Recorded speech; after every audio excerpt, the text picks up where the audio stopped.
DBS అంటే deep brain stimulation. ఈ treatment మనం ఏ డిసీజెస్లో వాడతామంటే మేజర్గా పార్కిన్సన్స్ పేషెంట్స్కి, లేదా ట్రెమర్స్ అంటాం, తర్వాత అది డిస్టోనియా, ఈ కండిషన్, కొన్ని ఎపిలెప్సీ ఫిట్స్ పేషెంట్స్లో కూడా డీబీఎస్ సర్జరీ చేస్తాం అన్నట్టు. ఈ విధానంలో ఏం చేస్తామంటే పేషెంట్కి చిన్న స్కల్ బోన్లో చిన్న హోల్స్ చేసి ఎలక్ట్రోడ్స్ పంపిస్తాం. బ్రెయిన్లో సెన్సిటివ్ ఏరియా ఉంటుంది, అందులోకి ఎలక్ట్రోడ్స్ పంపించి దానికి బయట మనం ఏంటంటే బ్యాటరీ ఒకటి కనెక్ట్ చేస్తాం అన్నట్టు. సో యాక్చువల్లీ ఈ పార్కిన్సన్స్ ఇవన్నీ ఎందుకు వస్తాయంటే అబ్నార్మల్ సిగ్నల్స్ బ్రెయిన్లో డెవలప్ అవ్వడం వల్ల వస్తాయి.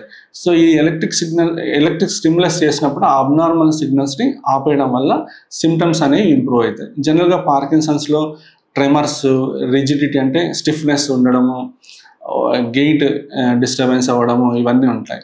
సో ఇట్లా మనం డీబీఎస్ సర్జరీ చేయడం ద్వారా ఆ సిమ్టమ్స్ అన్నీ ఇంప్రూవ్ అవుతాయి. డీబీఎస్ వల్ల ప్రమాదాల కంటే ఉపయోగమే ఎక్కువ ఉందండి. అంటే పేషెంట్ యొక్క క్వాలిటీ ఆఫ్ లైఫ్ చాలా ఇంప్రూవ్ అవుతుంది. అండ్ వాళ్ళు ఈ పార్కిన్సన్స్ వీటికి తీసుకునే మెడిసిన్స్ డోసేజ్ తగ్గవచ్చు, ఫ్రీక్వెన్సీ కూడా తగ్గించవచ్చు.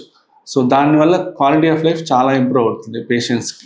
మీరు తీసుకునే అదే మందులు, అదే నాణ్యమైన మందులు మెడ్ ప్లస్ బ్రాండ్స్ పై సగం ధరకే.